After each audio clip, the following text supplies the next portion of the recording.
Welcome to all of you.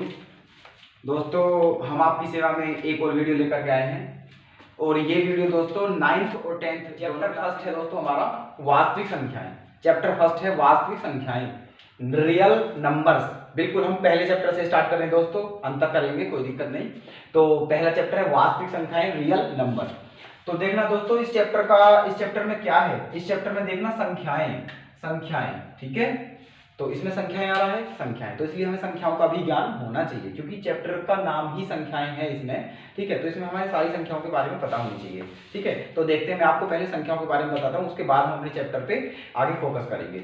देखना, पहली संख्या प्राकृतिक संख्या, नेचुरल नंबर। तो ऐसी संख्याएं जो 1 से प्रारंभ होती हैं, ऐसी संख्याएं जो 1 से प्रारंभ होती हैं वो प्राकृतिक संख्याएं होती हैं। नंबर 2 पूर्ण संख्याएं, होल नंबर। ऐसी संख्याएं जो 0 से प्रारंभ होती हैं वो पूर्ण संख्याएं होती हैं, होल नंबर। नंबर 3 पूर्णांक, इंटीजर। पूर्णांक जो होते हैं दोस्तों वो सभी पूर्णांक हैं, चाहे वो पॉजिटिव हो चाहे नेगेटिव हो। पॉजिटिव है तो उसे धन पूर्णांक बोलेंगे और नेगेटिव है तो उसे ऋण पूर्णांक बोलते हैं, ठीक है। क्योंकि बस एक शर्त है दोस्तों इसकी कि ये दशमलव के रूप में नहीं होना चाहिए, डेसिमल के रूप में नहीं होना चाहिए, बस कंप्लीट होना चाहिए। जैसे कि -3, -2, -1, +1, 2, 3 etc, ठीक है। नेक्स्ट, परिमेय संख्या, रेशनल नंबर। ऐसी संख्याएं जो P/Q के रूप में हो, ऐसी संख्याएं जो P/Q के रूप में हो, लेकिन जो उसका डेनोमिनेटर है वो 0 नहीं होना चाहिए। जो उसका डेनोमिनेटर मतलब Q नॉट इक्वल्स टू 0, तो वो संख्याएं परिमेय संख्या होती हैं। जैसे कि बोलूं मैं 1 2 3 4, 2/3, 4/5 etc, सब ये दोस्तों रेशनल नंबर हैं। अब ये नहीं सोचना है आपको कि ये तो P/Q के रूप में नहीं है, हो जाएंगे, क्योंकि इन सबके बटे में मैं 1 भी लिख सकता हूं, 1 तो किसी के बटे में भी लिख सकते हैं, इसीलिए ये भी सारी परिमेय संख्याएं हैं, रेशनल नंबर है। नेक्स्ट, अपरिमेय संख्याएं, इरेशनल नंबर।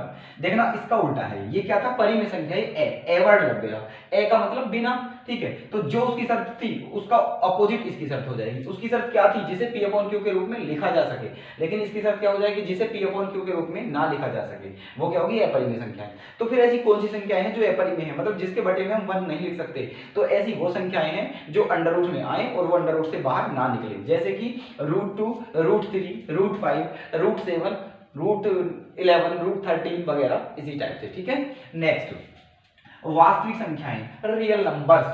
ऐसी संख्याएं जिन्हें नंबर लाइन पे दर्शाया जा सके, ऐसी संख्याएं जिन्हें नंबर लाइन पे दर्शाया जा सके, ठीक है, वो क्या होती है, वास्तविक संख्याएं। या फिर अगर दूसरी भाषा में बोलूं मैं तो जितनी परिमेय और अपरिमेय संख्याएं हैं वो सारी वास्तविक संख्याएं होती हैं। All rational and irrational numbers are real numbers, ठीक है, जैसे कि सब जितने भी होंगी दोस्तों, ठीक है। नेक्स्ट, काल्पनिक संख्या, इमेजिनरी नंबर। काल्पनिक, नाम से पता चल रहा है काल्पनिक, जो रियल ना हो, जिसकी कल्पना की गई हो। तो ऐसी कौन सी संख्याएं होंगी जिन्हें संख्या रेखा पर ना दर्शाया जा सके, जिन्हें नंबर लाइन पर शो ना किया जा सके, वो क्या होंगी, हमारी काल्पनिक संख्याएं। जैसे -√1, √-2, √-3, मतलब जो माइनस की हो और अंडर रूट के अंदर आए, वो सारी क्या होंगी, काल्पनिक संख्याएं। नेक्स्ट, अभाज्य संख्याएं, प्राइम नंबर।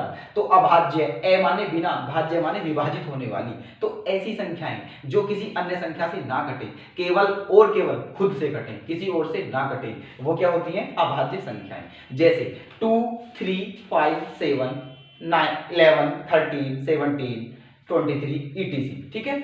और दोस्तों एक बात याद रखनी है, सबसे छोटी अभाज्य संख्या, सबसे छोटी अभाज्य संख्या या सबसे छोटा या स्मॉलेस्ट प्राइम नंबर जो होता है वो क्या होती है, 2। याद रखनी है, ये स्मॉलेस्ट प्राइम नंबर 2 होता है, सबसे छोटी अभाज्य संख्या 2 होती है। अब ये दोस्तों ये अपवाद है, ये ड्रॉबैक है, क्योंकि ऐसी कोई भी संख्या नहीं है जो सम संख्या हो और फिर भी अभाज्य हो, मतलब जो इवन नंबर हो और फिर भी प्राइम नंबर हो। तो ये 1 ओनली 2 ऐसी संख्या है जो इवन नंबर भी है, सम संख्या भी है, लेकिन फिर भी अभाज्य है, प्राइम नंबर है, ठीक है। नेक्स्ट, भाज्य संख्या, कंपोजिट, ठीक है, भाज्य, डिविजिबल, जो कट जाए, वो उसकी क्या थी कि जो किसी और से ना कटे, केवल अपने आप से कटे। लेकिन भाज्य संख्या जो होंगी वो क्या होंगी, जो अपने से तो कटती हो लेकिन किसी अन्य से भी कट जाए, वो क्या होगी, भाज्य संख्या, कंपोजिट नंबर। जैसे कि 4, 6, 8, 10, 12 etc, ठीक है, 9 भी, जो कट जाए किसी अन्य से भी। नेक्स्ट, सह अभाज्य संख्या, को प्राइम नंबर। सहभाज्य को प्राइम। देखना दोस्तों, इस को प्राइम नंबर जो होगा ये कभी भी एक संख्या नहीं हो सकती। कभी भी एक संख्या को को प्राइम नंबर हम नहीं पता लगा सकते कि वो को प्राइम है या नहीं है। इसके लिए हमें दो संख्या जरूर चाहिए, दो संख्याओं का पेयर जरूर चाहिए, ठीक है। तो उस पेयर को देखेंगे। तो ऐसी दो संख्याएं जो आपस में एक दूसरे से ना कटें, ऐसी दो संख्याएं जो आपस में एक दूसरे से ना कटें, वो क्या होती हैं? सहभाज्य संख्याएं। सहभाज्य संख्याएं जो आपस में एक दूसरे से ना कटें। 11 संख्या सम्मिश्र संख्या, कॉम्प्लेक्स नंबर। ऐसी संख्याएं जो a प्लस IB या फिर a माइनस IB के रूप में लिखी जा सकती हो, वो क्या होती है? सम्मिश्र संख्या, कॉम्प्लेक्स नंबर, ठीक है। जिसमें कि दो पार्ट होते हैं, रियल पार्ट और इमेजिनरी पार्ट, मतलब वास्तविक भाग और काल्पनिक भाग। वास्तविक भाग वो होगा जो जिसके साथ i नहीं होता, और काल्पनिक भाग वो होगा जिसके साथ i होगा। जैसे कि यहाँ a के साथ i नहीं है ना, तो a क्या है? रियल पार्ट, वास्तविक भाग, और जो b है वो क्या है? इमेजिनरी पार्ट, काल्पनिक भाग, क्योंकि इसके साथ i है। और मैं तुम्हें बता दूं दोस्तों कि जो i होता है, वो i की वैल्यू होती है √-1, √-1 i की वैल्यू, ओके। नेक्स्ट 12 सम संख्या, इवन नंबर, ठीक है। ऐसी संख्याएं जो दो से कट जाएं, वो संख्याएं जो दो से कटती हैं, दो से डिविजिबल हों, वो संख्याएं क्या होंगी? सम संख्याएं। विषम संख्याएं, ओड नंबर, ऐसी संख्या जो दो से ना कटती हो, ठीक है, वो संख्याएं जो दो से डिविजिबल ना हो, वो क्या होंगी? ओड नंबर, विषम संख्याएं। नेक्स्ट 14 धनात्मक संख्याएं, पॉजिटिव नंबर। ऐसी संख्याएं जो 0 से बड़ी होती हो, वो क्या होंगी? Positive number. नेक्स्ट ऋणात्मक संख्याएं, नेगेटिव नंबर। वो संख्याएं जो 0 से छोटी होंगी, वो क्या होंगी? नेगेटिव नंबर, जैसे कि -1, -2, -3, -4 etc, ठीक है। दोस्तों एक बात और देखना आप कि 0 है, ना तो वो धनात्मक संख्या होती है और ना ही ऋणात्मक संख्या होती है। 0 ना तो प्लस की होती, ना ही माइनस की होती, ठीक है। 0 बस 0, क्योंकि 0 माइनस की संख्या 0 से छोटी होती है, प्लस की संख्या 0 से बड़ी होती है। तो 0 ना तो हमारी पॉजिटिव में काउंट होती है, ना ही नेगेटिव में काउंट होती है। लेकिन हाँ, तो दोस्तों 0 जो होती है वो संपूर्णांक होती है, इवन इंटीजर। 0 इवन इंटीजर होती है, ठीक है। तो दोस्तों मैंने आपको सारी संख्या बता दी, ठीक है। वो सारी संख्याएं, क्योंकि चैप्टर में जरूरी थी हमें पता होनी, क्योंकि चैप्टर का नाम ही वास्तविक संख्या है, तो वो मैंने आपको बता दिया है सारी। अब हम देखते हैं क्वेश्चनों की तरफ चलते हैं। और दोस्तों ये जो क्वेश्चन मैं आपको करा रहा हूँ ये बेहद इंपॉर्टेंट है, ठीक है। ये हर बार पूछे ही जाते हैं एग्जाम में। बेशक आप एग्जाम प्रीवियस उठा के देख लेना, ये एग्जाम में पूछे जाते हैं। तो देखना, और बिल्कुल जो मैं बता रहा हूँ आप बिल्कुल फिक्स, बिल्कुल ऐसे ही होने क्वेश्चन, बहुत ही ज्यादा इंपॉर्टेंट है। आप देख रहे हैं, सिद्ध कीजिए कि √3 एक अपरिमेय संख्या है। सिद्ध कीजिए कि √3 एक अपरिमेय संख्या है। Prove that √3 is an irrational number, ठीक है। अब मुझे आपको ये बताने की जरूरत नहीं है कि इरेशनल नंबर मतलब अपरिमेय संख्या कौन सी होंगी, क्योंकि मैं आपको बता चुका। बस अब हमें ये बात सिद्ध करनी है। अच्छा दोस्तों, जब हम ऐसे क्वेश्चन करेंगे, ये 3 टाइप के क्वेश्चन हैं। एक तो जैसे कि √2, √3 ऐसे बोल देगा √3 एक अपरिमेय संख्या है, या √2 या √5 या √7 वगैरह, ठीक है। और फिर एक आती है प्लस या माइनस में दे देगा। जैसे कि एक टाइप तो ये है कि √3 सिद्ध कीजिए √3 एक अपरिमेय संख्या है। एक इस टाइप से होगा कि 2 प्लस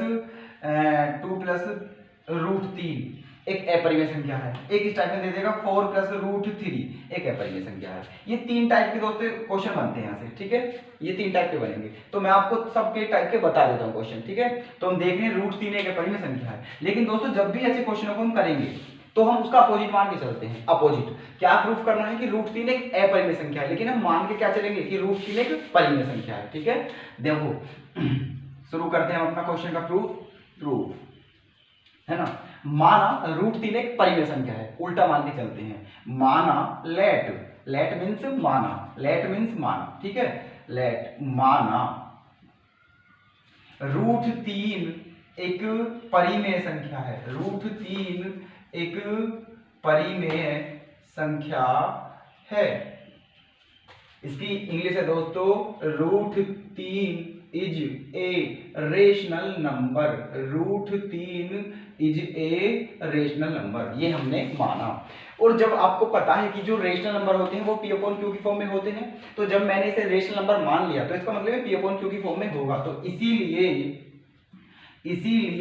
√3 बराबर P/Q √3 बराबर P/Q। ठीक है, अब इसकी मैं अगर ऐसे मल्टीप्लाई करूं, कॉन्जुगेट मल्टीप्लाई, तो क्या हो जाएगा, ये हो जाएगा दोस्तों कि √3 गुणा Q बराबर P, √3 गुणा Q बराबर P। अब ठीक है, अब इसके बाद क्या करना है हमको, क्योंकि ये रूट में है 3, तो ये रूट खत्म करना है, और रूट को केवल स्क्वायर ही खत्म कर सकता है, इसलिए दोनों ओर का क्या कर दो, वर्ग। दोनों ओर का वर्ग करने पर, दोनों ओर का वर्ग करने पर, squaring both side, squaring both side, दोनों ओर का वर्ग करने पर। तो जब दोनों तरफ का वर्ग करेंगे तो √3 का वर्ग क्या आ जाएगा, 3, और क्यू का Q² बराबर P², ये आ गया। ठीक है, ये अब ये क्या है, 3Q² बराबर P²। अब ये 3Q² बराबर P² है, तो क्योंकि 3 और Q² इन दोनों का गुणनफल P² के बराबर है, तो इसका अर्थ ये है कि जो 3 है वो P² को काटेगा, 3 जो है वो P² को काटेगा। अब चूंकि 3 P² को विभाजित करता है, 3 P² को विभाजित करता है, जब ये 3 P² को विभाजित करता है तो फिर इसके रूट को भी विभाजित करेगा। कोई संख्या अगर किसी संख्या के वर्ग को काट रही हो तो वो उसके वर्गमूल को भी काटेगी, तो जब ये P² को विभाजित कर रहा है तो P को भी विभाजित करेगा, तो 3P को भी विभाजित करेगा, विभाजित करेगा, 3P को भी विभाजित करेगा। तो अब आप एक बात बताइए कि जब 3 P² को विभाजित करता है या फिर 3P को विभाजित करता है, तो इसका अर्थ ये है कि जो 3 है वो P का मल्टीपल है, P का गुणज है, क्योंकि कोई भी संख्या किसी संख्या को तभी काटती है जब वो उसका मल्टीपल होती है, गुणज होती है। तो 3 P को काट रहा है, तो इसका अर्थ ये है कि जो 3 है वो P का गुणज है, P का मल्टीपल है। तो इसीलिए मैं लिख सकता हूं P बराबर 3m, P बराबर 3m। ठीक है, जो P है वो 3m है, मतलब अब ये 3 का गुणज है। ठीक है, अब P बराबर 3m है, इसे दोस्तों इक्वेशन 1 मान लेते हैं, ये जो है। ठीक है, इसे अभी P का मान क्या आ गया हमारा, 3m, इसे 1 में पुट कर दो, इसे 1 में पुट कर दो, putting in the 1, putting in 1, समीकरण 1 में रखने पर, समीकरण 1 में रखने पर, समीकरण 1 में रखने पर, क्या रखने पर, P का मान, P बराबर 3m आया, तो ये P बराबर 3m समीकरण 1 में रख दो यहाँ, तो क्या हो गया, 3Q² बराबर, P के प्लेस पे रखेंगे 3m, लेकिन P का स्क्वायर है तो 3m का भी स्क्वायर होगा, और 3m का स्क्वायर क्या हो जाएगा, 3 3 जा 9m², 3 3 जा 9m², तो 3 से काटा, ये 3 3 जा 9, तो क्या आ गया, Q² बराबर 3m², Q² बराबर 3m²। जैसी पहली वाली कंडीशन थी ऐसी अब कंडीशन है जैसी पहले थी, मतलब जो 3m² है वो Q² के इक्वल है, तो इसका मतलब जो 3 है वो किसको काटेगा, Q² को, तो इसीलिए 3 किसको, 3 Q² को विभाजित करता है, 3 Q² को विभाजित करता है, 3 divides Q², 3 divides Q², 3 Q² को विभाजित करता है, अतः 3 Q को भी विभाजित करेगा, 3 Q को भी विभाजित करेगा, 3 Q को भी विभाजित करेगा, 3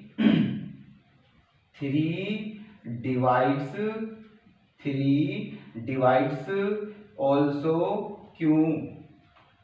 ठीक है दोस्तों, जब 3 Q² को विभाजित करता है तो 3 Q को भी विभाजित करेगा।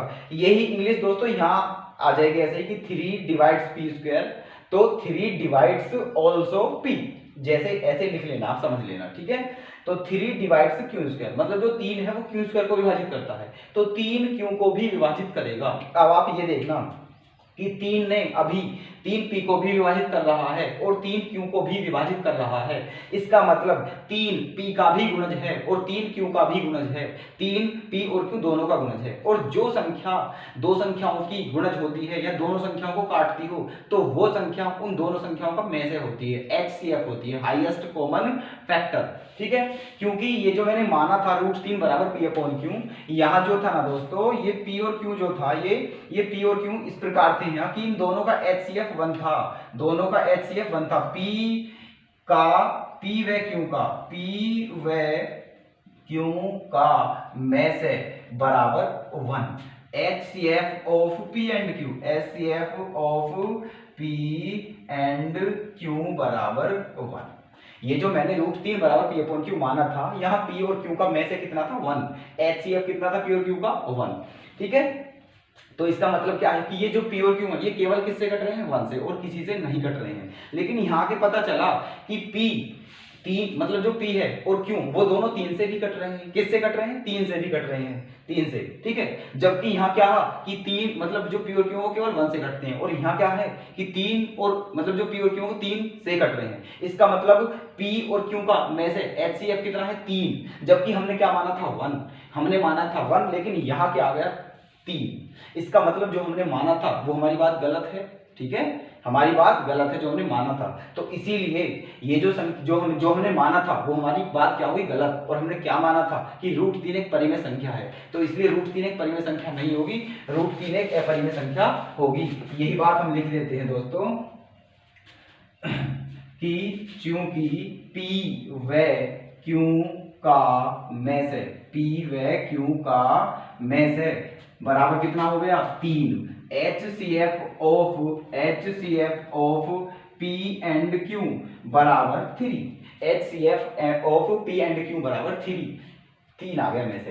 तो इसीलिए हमारा माना हुआ कथन गलत है, हमारा माना हुआ कथन गलत है, हमारा माना हुआ कथन गलत है।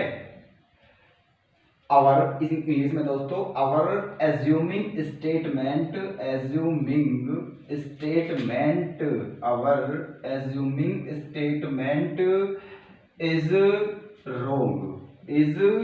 wrong, हमारा माना हुआ कथन गलत है। इसीलिए √3 एक परिमेय संख्या नहीं होगी, √3 एक अपरिमेय संख्या होगी। इसीलिए √3 एक अपरिमेय संख्या होगी, अपरिमेय संख्या होगी। √3 is an irrational number, √3 is an irrational number. ठीक है दोस्तों, ये √3 एक अपरिमेय संख्या होगी। ऐसा क्वेश्चन किसी भी टाइप का आता है तो वो ऐसे होगा। ओके, नेक्स्ट क्वेश्चन देखते हैं दोस्तों। मैंने आपको एक क्वेश्चन बता दिया है, ठीक है, मैंने अभी आपको बताया था स्टार्टिंग में कि एक क्वेश्चन तो इस टाइप से आएगा कि सिद्ध कीजिए √2 एक अपरिमेय संख्या है। एक क्वेश्चन बटे में आएगा जैसे कि 2/√3 एक अपरिमेय संख्या है, और एक प्लस में या माइनस में जैसे कि 2 + √3 एक अपरिमेय संख्या है, या फिर 5 - √2 एक अपरिमेय संख्या है। ठीक है दोस्तों, ये 3 टाइप है ना। एक क्वेश्चन जरूर आएगा, मैं बता रहा हूँ आपको, इसलिए बिल्कुल ध्यान से देखना है। ओके, देखो, सिद्ध कीजिए कि 2/√3 एक अपरिमेय संख्या है। तो prove that 2/√3 is an irrational number. तो मैंने अभी आपको बताया था, करने का तरीका सेम है दोस्तों, करने के तरीके में कोई वो नहीं है, प्रूफ सिद्धिकरण। तो ये प्रूफ करना है कि 2/√3 एक अपरिमेय संख्या है। तो माना 2/√3 एक परिमेय संख्या है, एक परिमेय संख्या है, 2/√3 एक परिमेय संख्या है, माना ये दोस्तों। तो 2/√3 इज ए रेशनल नंबर, ठीक है। माना 2/√3 एक परिमेय संख्या है, तो इसीलिए जब ये परिमेय संख्या मान लिया तो ये p/q की फॉर्म में होगी। तो इसीलिए 2/√3 इक्वल्स टू p/q, ठीक है। अब कंजुगेट मल्टीप्लाई करेंगे तो क्या हो जाएगा, ये √3p बराबर 2q। √3p बराबर 2q। अब फिर दोनों तरफ का वर्ग करेंगे, दोनों ओर का वर्ग करने पर स्क्वायरिंग बोथ साइड, स्क्वायरिंग, ठीक है दोस्तों, दोनों तरफ का वर्ग करेंगे तो √3 का स्क्वायर 3p² बराबर 2 2 जा 4q²। इसे इक्वेशन 1 मान लेते हैं, ठीक है। तो ये 3 जो है, ये जो 3 है वो इसे काट रहा है q² को। अब चूंकि 3q² को विभाजित करता है, 3q² को विभाजित करता है, 3q² को विभाजित करता है तो 3q को भी विभाजित करेगा, q को भी विभाजित करेगा, ओके, विभाजित करेगा, ठीक है। जब 3q² को विभाजित करता है तो 3q को भी विभाजित करेगा। इंग्लिश दोस्तों लिख देता हूं मैं, 3 divides q², then 3 divides also q। जब 3q² को काटता है तो 3q को भी काटेगा या विभाजित करेगा, ठीक है। तो जब 3q को विभाजित कर रहा है इसका मतलब 3q का गुणज है, 3q का मल्टीपल है, तो इसीलिए मान लिया q बराबर क्या है 3m, q बराबर 3m। दोस्तों पीछे वाला अपनी याद कर लेते हैं, q बराबर 3m। तो ये जो आया इसे कहाँ पुट करेंगे हम, इक्वेशन 1 में, तो q बराबर 3m। तो पुटिंग द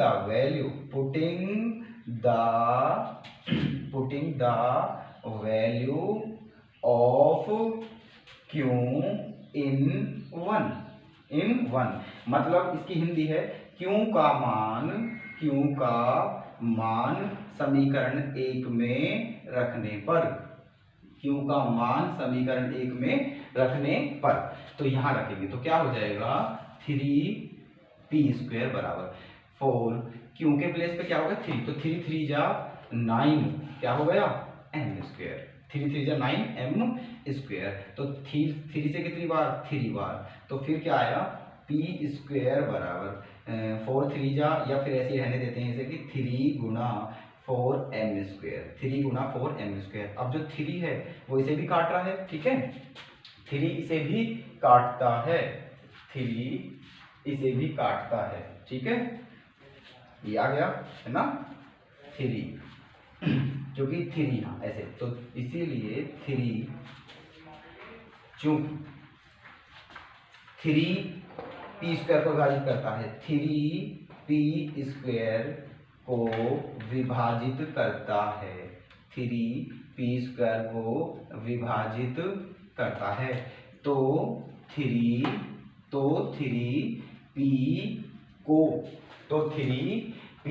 को भी विभाजित करेगा, 3p को भी विभाजित करेगा। इंग्लिश में दोस्तों 3 divides p², then 3 divides also p, okay. जब 3p² को विभाजित करता है तो 3p को भी विभाजित करेगा, ओके। अब पहले हमने अभी क्या करा था प्रूफ कि 3q को भी विभाजित करता है, मतलब 3q का भी मल्टीपल है, और यहाँ 3p का भी मल्टीपल है, इसका मतलब 3p और q दोनों का मल्टीपल है, इसका मतलब p जो 3 है वो p और q दोनों को काट रहा है, और जो संख्या दोनों को काटे, अगर कोई ऐसी संख्या है वो दो संख्याओं को काट रही है तो उसका सीधा सीधा अर्थ ये है दोस्तों कि वो उन दोनों संख्याओं का में से है, HCF है। तो इसका मतलब मैं कह सकता हूं कि चूंकि 3p व q दोनों को विभाजित करता है, p व q दोनों को विभाजित करता है, तो 3 डिवाइड्स p एंड q, ठीक है। तो इसीलिए p व q का पी व क्यू का में से एक बराबर कितना होगा, 1 होगा। ठीक है, मतलब HCF of P and Q बराबर 1। मतलब P और Q का में से कितना हो गया, 1। P और Q का में से कितना हो गया, 1। P और Q का में से 1 हो गया। HCF of P and Q बराबर 1। ठीक है, अच्छा तो सॉरी HCF कितना हो गया, 3 हो गया, क्योंकि 3 है ना, 3 P और Q को दोनों डिवाइड करता है, तो 3 डिवाइड P एंड, तो P और Q का में से कितना हो गया, 3। 2 नहीं 1 नहीं दोस्तों, 3 कितना हो गया, 3। ओके, 3 हो गया।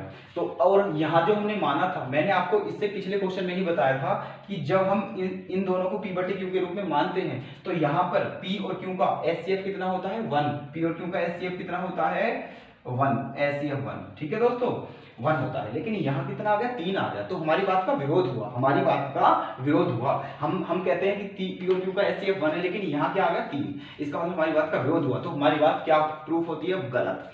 इसका मतलब हम गलत हैं। तो हमने क्या माना था कि ये परिमेय संख्या है, तो इसका मतलब परिमेय नहीं है, ये क्या है, अपरिमेय। ठीक है, तो इसीलिए हमारा माना हुआ कथन गलत है, हमारा माना हुआ कथन गलत है।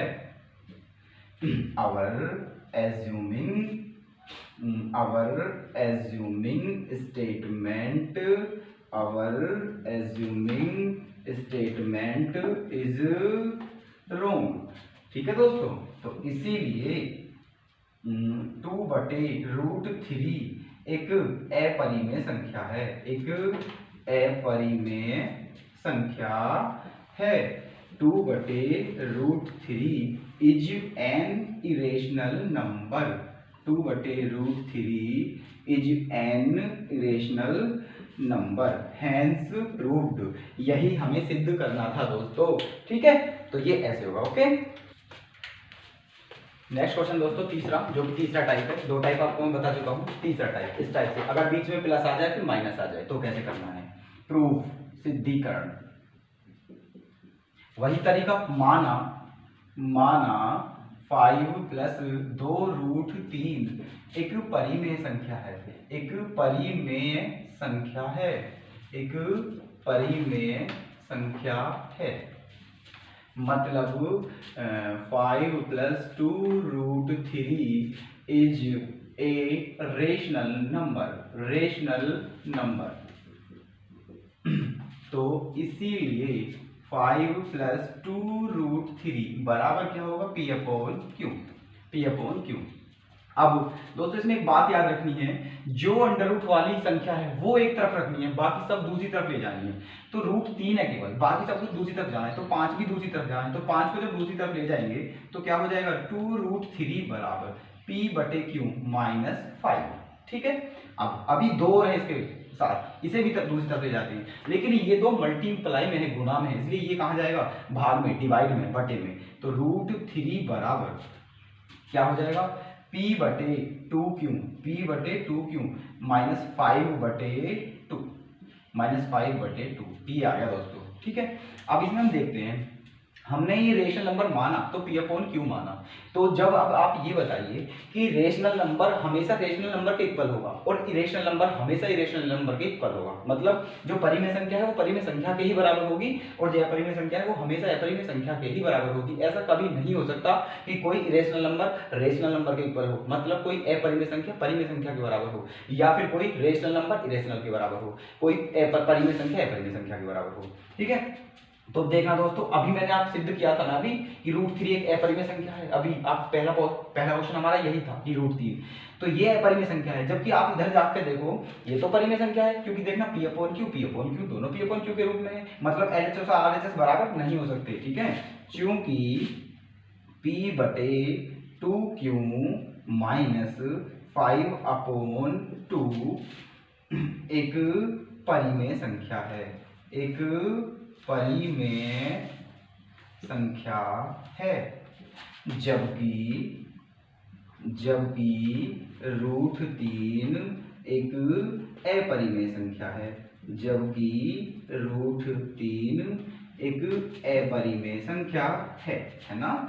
मतलब इंग्लिश में लिखता हूं मैं P/2Q minus 5/2 is a rational number, जबकि while √3 is an irrational number. तो आप बताइए, जब एक तरफ इरेशनल नंबर है और एक तरफ रेशनल है तो कभी भी दोनों साइड इक्वल नहीं हो सकती, ठीक है। तो इसीलिए LHS not equals to RHS, मतलब LHS और RHS बराबर नहीं हो सकती। तो इसीलिए हमारा माना हुआ कथन क्या हुआ, गलत। इसीलिए हमारा माना हुआ कथन गलत है, हमारा माना हुआ कथन गलत है। Our assuming statement is wrong, तो इसीलिए 5 + 2√3 एक अपरिमेय संख्या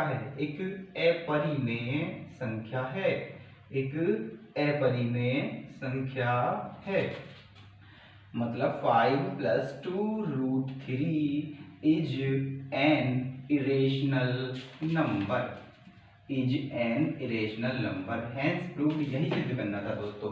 ओके, अभी ठीक है दोस्तों। तो ये तुम्हारे 3 टाइप हैं, जो कि तीनों क्वेश्चन हो चुके हैं। मैं फिर बता रहा हूँ आपको, बेहद ही इंपॉर्टेंट है, जरूर मिलेंगे आपको एग्जाम में, तो ध्यान देना, बिल्कुल अच्छे से समझना, ठीक है दोस्तों। अच्छा दोस्तों, अगर हमारी वीडियो आपको पसंद आई हो तो कृपया लाइक करें, शेयर करें, सब्सक्राइब करें तथा कमेंट करें। बहुत बहुत धन्यवाद दोस्तों। जय हिंद, जय भारत।